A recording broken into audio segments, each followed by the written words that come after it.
Auguste 31, 1997, 1h47 AM, Pitié-Salpêtrière, Hôpital Paris. Nurse Claire Fontaine stood in the corridor outside the trauma room, her hands still shaking, her uniform stained with blood that was already drying into dark patches. She had been a trauma nurse for 12 years.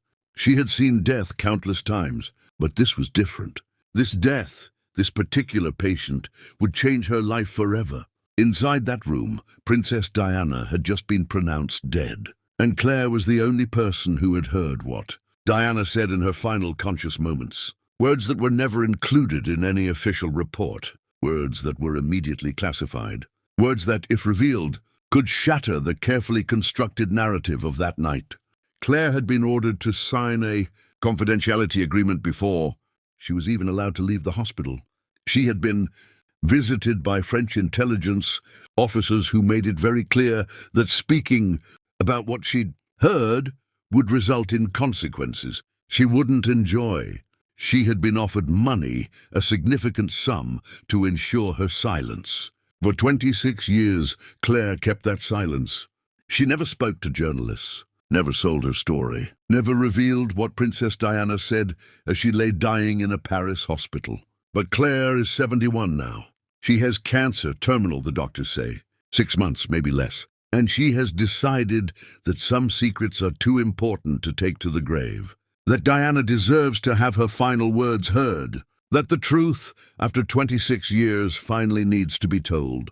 This is Claire's story, Diana's last words, and the conspiracy to silence both of them. But we're getting ahead of ourselves. Because to understand what Diana said and why it was so dangerous, we need to go back. Back to that terrible night in Paris. Back to the moment when Claire Fontaine's ordinary shift became the most significant night of her life. August 31st, 1997, 12:28. Même Pitié-Salpêtrière Hospital.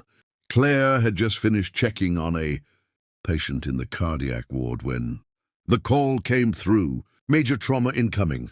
Multiple casualties. Car accident in the Alma Tunnel. ETA 4 minutes. She hurried to the emergency department, joining the trauma team assembling in the bay. This was routine. Paris saw dozens of serious accidents every week. The team worked with practiced efficiency, preparing equipment, reviewing protocols, waiting for the ambulances. One of the casualties is high profile, the head surgeon said quietly. Very high profile. We're expecting security presence, extra personnel. But our job doesn't change. We treat the patient, not the name. At 12:32 a.m. the ambulance arrived, but it had taken far longer than the typical 10-minute journey from the accident site. 37 minutes, to be precise, a delay that would later become the subject of conspiracy theories and official inquiries. When they wheeled the gurney into the trauma bay, Claire saw a woman in her mid-30s, blonde, beautiful even in her battered state. She was conscious but barely, her breathing labored, her face pale with shock. Claire didn't recognize her immediately. In the chaos of trauma medicine, you don't look at faces, you look at injuries, vital signs, the mechanical work of saving lives. But as they transferred the patient to the trauma table and began cutting away clothing, as someone called out the preliminary assessment, internal bleeding, cardiac contusion, severe chest trauma, someone else whispered the name that made Claire's hands freeze for just a moment. It's Princess Diana. August 31st, 1997, 12:47 a.m., Trauma Room 4. The team worked with desperate efficiency. IV lines, transfusions, cardiac monitoring. The trauma surgeon calling out orders in rapid French. The anesthesiologist managing airways. Everyone moving in the choreographed dance of emergency medicine. Claire's job was to monitor vital signs and assist with procedures. She stood close to Diana's head, watching the monitors, calling out numbers, helping to stabilize the patient, while the surgeons assessed the damage.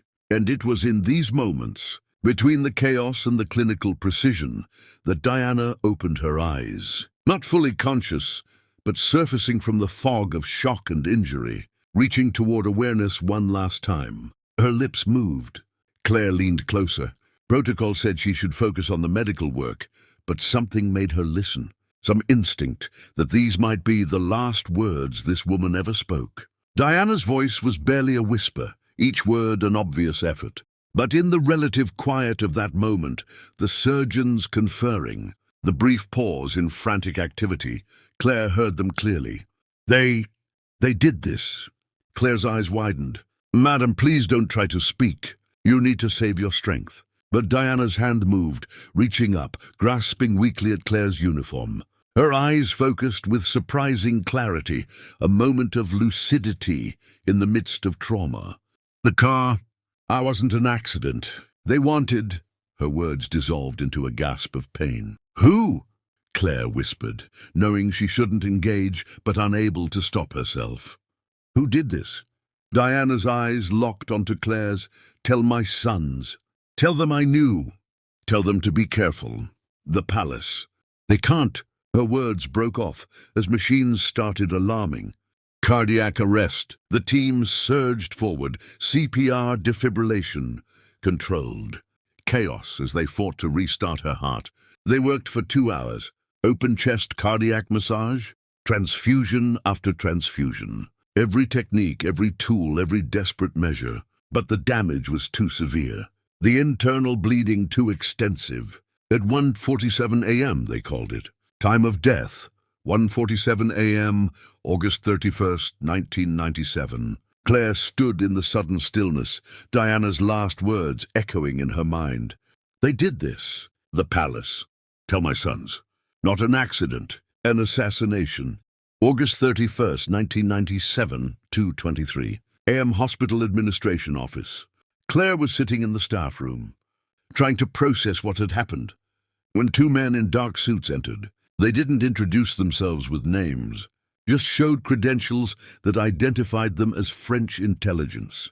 Nurse Fontaine, we need to discuss what happened tonight. Claire felt her stomach drop. I did everything by protocol. The team, we're not questioning your medical care.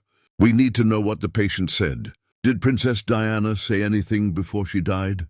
Claire hesitated. Every instinct screamed that lying to intelligence officers was a bad idea, but every instinct also warned that telling the truth might be worse. She was mostly unconscious. She said something about her sons, asked us to tell them she loved them. Nothing else? She was in and out, barely coherent. The men exchanged glances. One pulled out a document and set it on the table in front of her. This is a confidentiality agreement.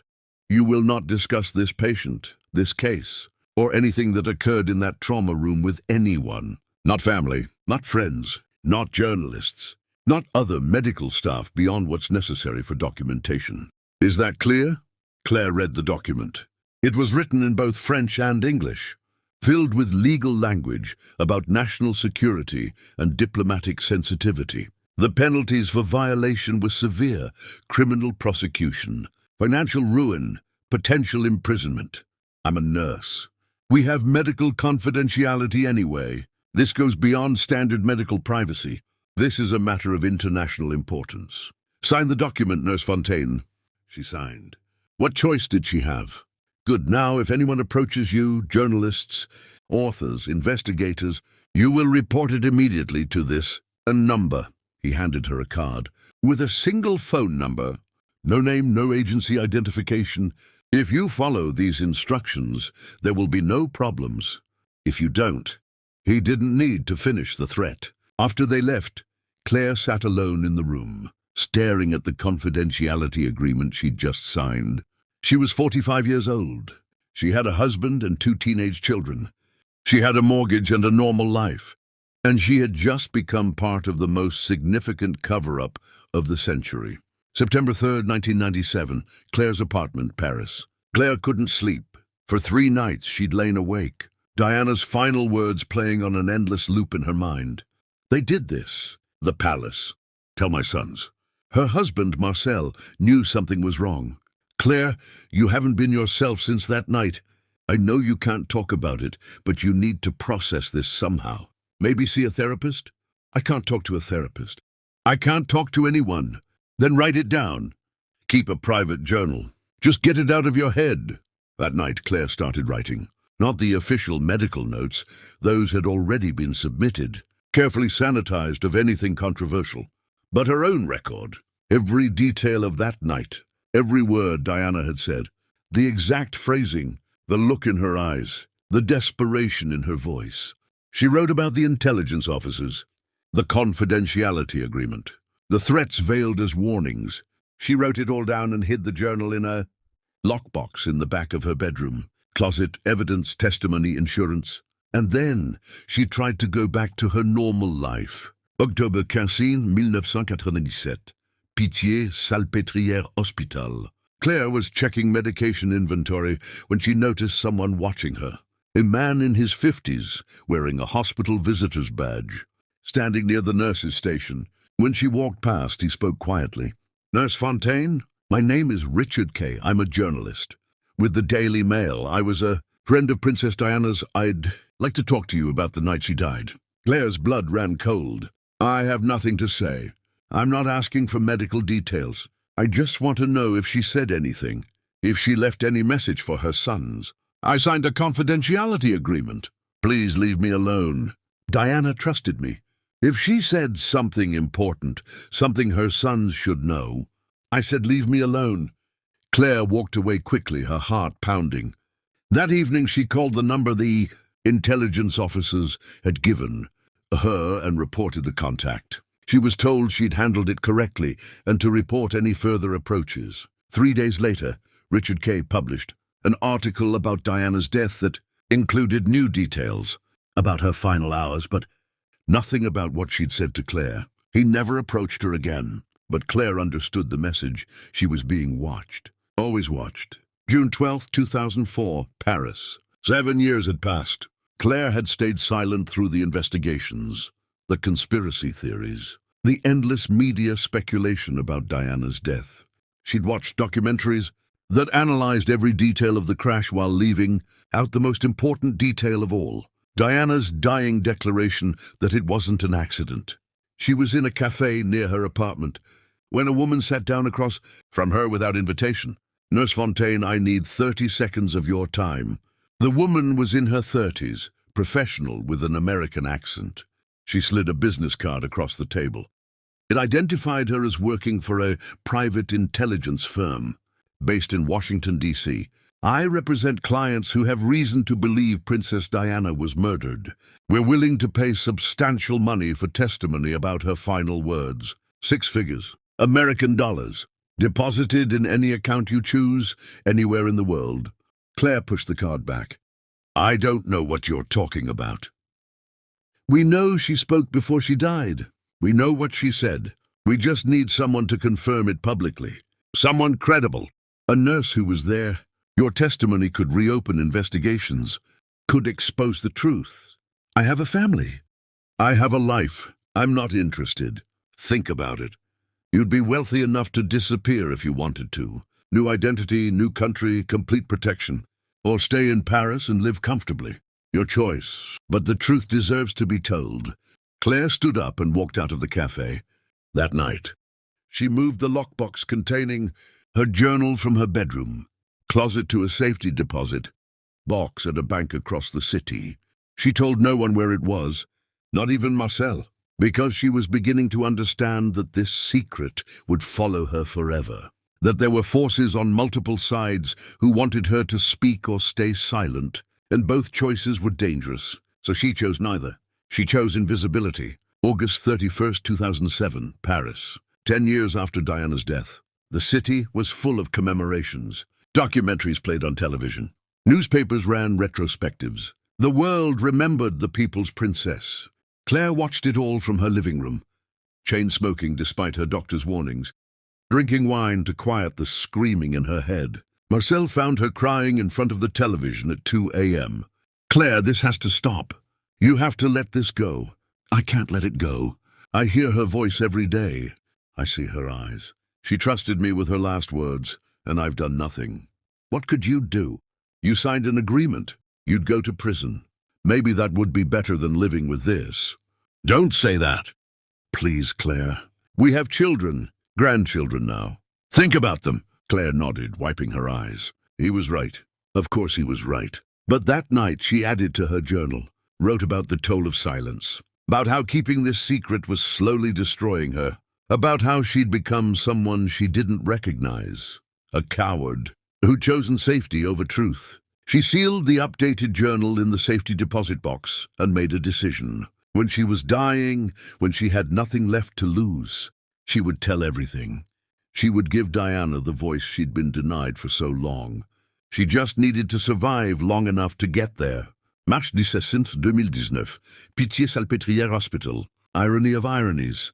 Claire was back at the same hospital where Diana had died, but this time as a patient. The diagnosis was pancreatic cancer, stage 4, inoperable. The oncologist gave her a year, maybe 18 months with aggressive treatment. Claire chose the treatment not because she believed it would save her, but because she needed time. Time to organize her affairs. Time to decide what to do with the journal. Time to plan how to release Diana's last words without destroying her family in the process.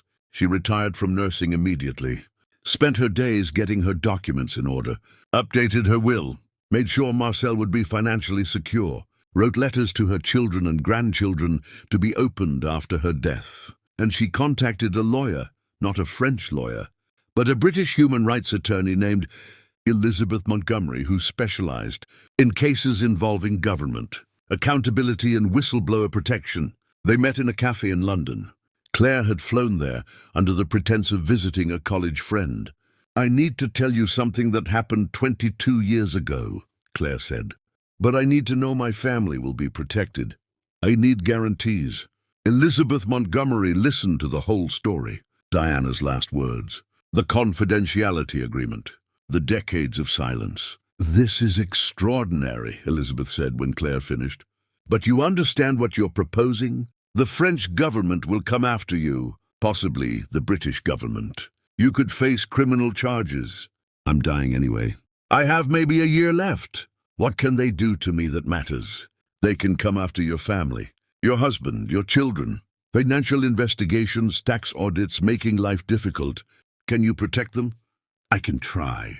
If you release this as a dying declaration, a testimony given while facing terminal illness, it has special legal standing. And if we do it properly, with press coverage and public support, it becomes harder for them to retaliate against your family without looking like they're punishing whistleblowers."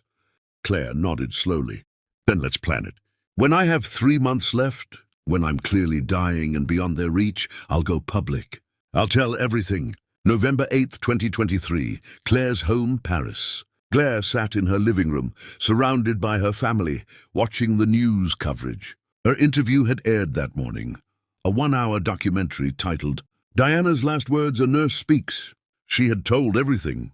Diana's final conscious moments, the exact words, "They did this. The car wasn't an accident. They wanted, tell my sons, tell them I knew, tell them to be careful. The palace. They can't." The reaction was immediate and explosive. The British government issued a statement calling Claire's claims unsubstantiated and irresponsible.